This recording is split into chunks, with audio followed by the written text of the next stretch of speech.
Ye cannot drink the cup of the Lord and the cup of devils.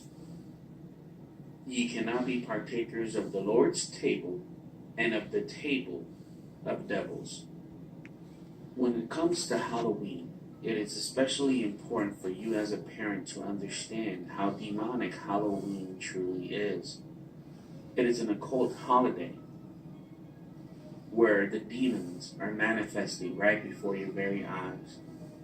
As you dress up your children in aims of having a great wholesome family time, you do not realize that you're partaking of something so demonic and so evil that can harm your children, that can bring forth a lot of demonic activity in your home, open yourself up for sleep paralysis and many more things. And we live in this type of a society where in horror films nowadays, you consistently see them getting more and more and more demonic. I grew up in the era of Michael Myers, Jason Voorhees, Freddy Krueger, and I used to love all of those films. I used to love all of those films when I wasn't a believer in Christ. But as you've noticed in many Hollywood films, the films have gone from that extreme to now the more demonic.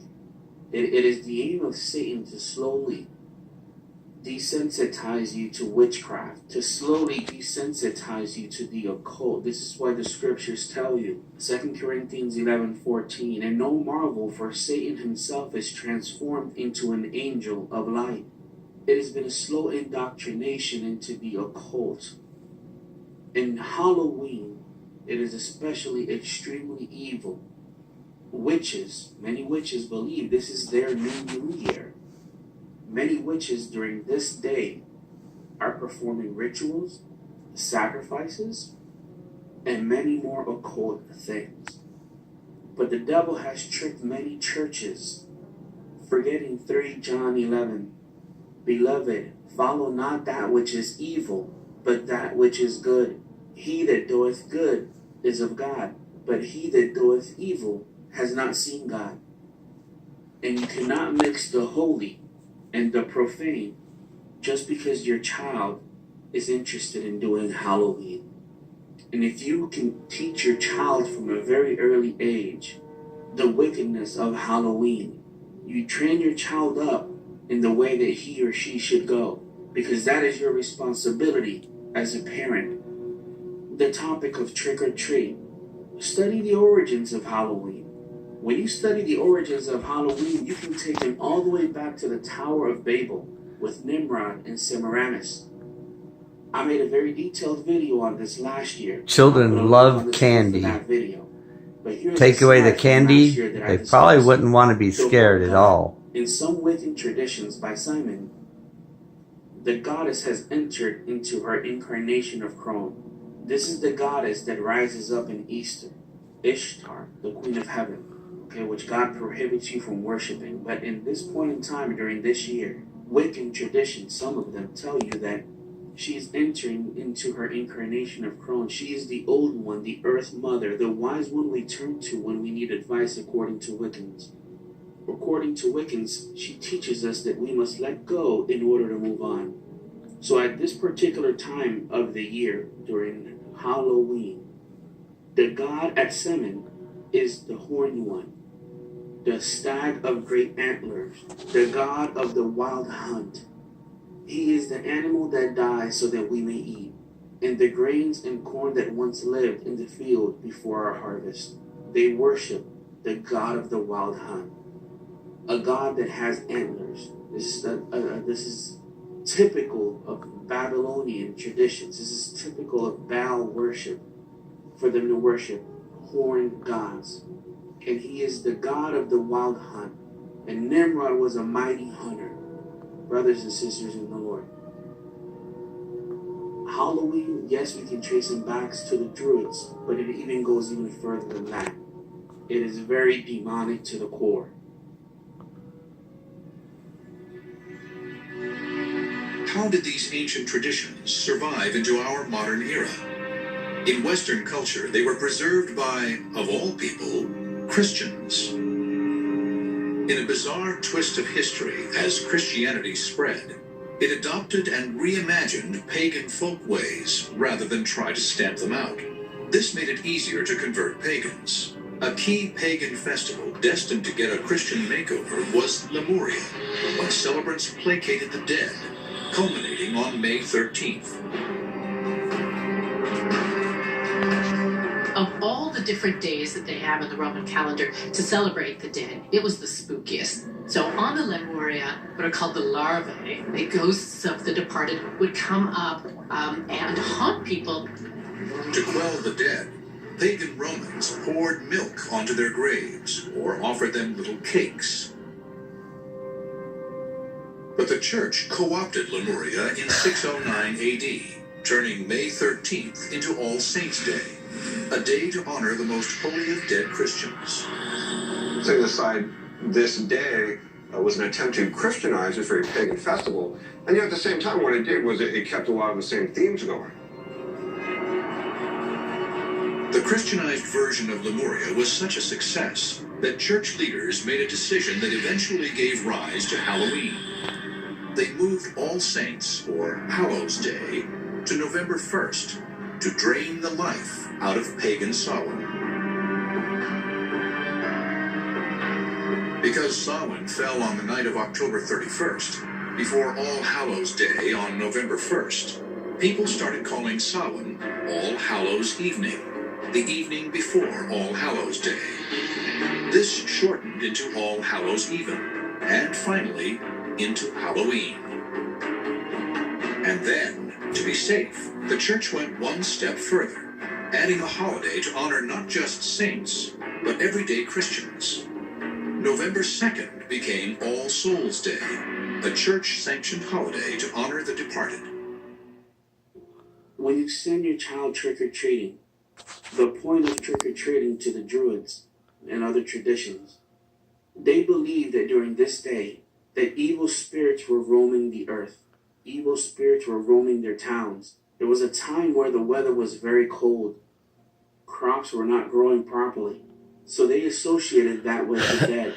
What they did was, in order for them to leave their homes, they dressed up in costumes, in evil masks, in any type of a way to avoid these evil demonic spirits.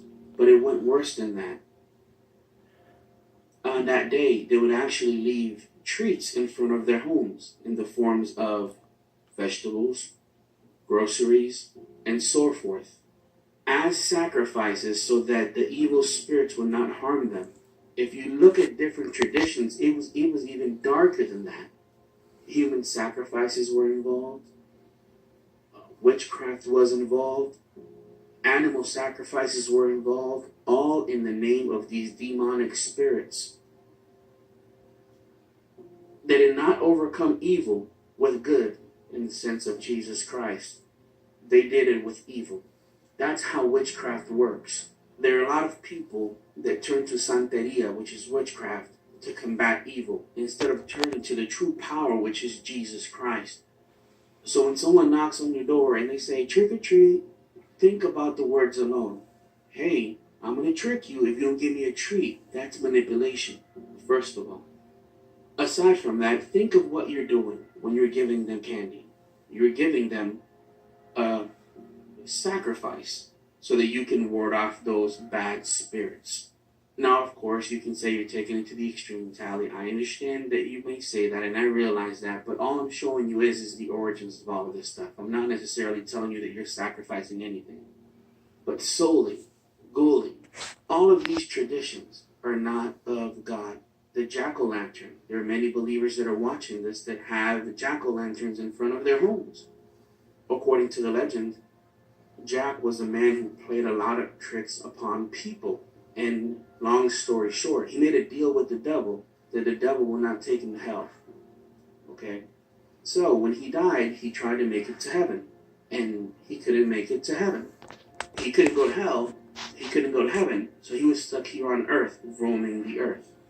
So the devil, as a courtesy to him, tossed him this ember, this light, this orb, if you will, so that Jack can actually light himself into the way. So Jack's favorite meal was a turnip. He took a turnip, carved it out, and put that orb inside the turnip. And he roamed the earth with the turnip, with the orb inside. Thus came the jack-o'-lantern. The reason they did jack-o'-lanterns was to ward off Jack, the evil spirits. And there's other traditions that show you that the jack-o'-lantern is made to bring forth good spirits and ward off bad spirits. So when you carve out a pumpkin, right, because the turnip turned into a pumpkin, and you put a candle inside, what do you think that's representing? Yes, we've modernized paganism. We've modernized it and made it okay, right? But you're basically in the spirit realm. You're basically in the spirit realm to these demonic entities. They're saying, look at that person. They believe in the jack-o'-lantern story. You see, all of these rituals, all of these stories turn to evil to get rid of evil. When the reality is that you don't need evil to get rid of evil. You need the power of Jesus Christ. Does the Bible not say in Leviticus 19:31 regarding not them that have familiar spirits, neither seek after wizards to be defiled by them? I am the Lord your God. Does the Bible not say in Micah 5:12, and I will cut off witchcraft out of thine hand, and thou shalt have no more soothsayers? My brothers and sisters in the Lord, in Ephesians 5:11, and have no fellowship with the unfruitful works of darkness, but rather reprove them. Reprove them. Okay, so if you want somebody knock on your door, you want to give them a Bible tract, give them a Bible tract. Preach the gospel. Your kids want to participate in it? No, honey. No, we can't do that. No, sweetie. No, we can't do that. But let's have a Bible study. How about that? Oh, but Mom, I want to carve a pumpkin. Oh, but Mom, I want to... Listen, I know you want to do all that stuff, but all of that is not of God. Train your child up in the way that he or she should go, because these little compromises that you make now, when they get to 15, 16, 17, 18, they're going to get out of hand. And then what are you going to do? Well, Mom, you allowed me to do that little witchcraft. What's this witchcraft? Right? Because then they turn to Wicca.